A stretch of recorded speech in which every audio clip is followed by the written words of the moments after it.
தேவனுடைய பரிசுத்த நாமம் உயர்ந்திருக்கட்டும். இயேசு என்ற உன்னத உயர்ந்த நாமத்தில் வாழ்த்துக்கள். ஓசியா 14:5 நான் இஸ்ரவேலுக்கு பனியைப் போல் இருப்பேன், அவன் லீலி புஷ்பத்தைப் போல் மலருவான், லீபனோனைப் போல வேரூன்றி நிற்பான் என்று கர்த்தருடைய வேதம் பேசுகிறது.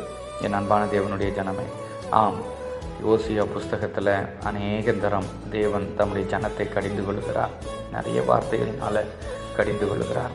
ஆனால் முடிக்கிற நேரத்தில் அவர் சொல்லுகிற வார்த்தை, நான் அவனுக்கு பனியை போல இருப்பேன், அவன் புஷ்பத்தை போல மலருவான், லீபனோனின் வனத்தை போல வேரூன்றி நிற்பான்.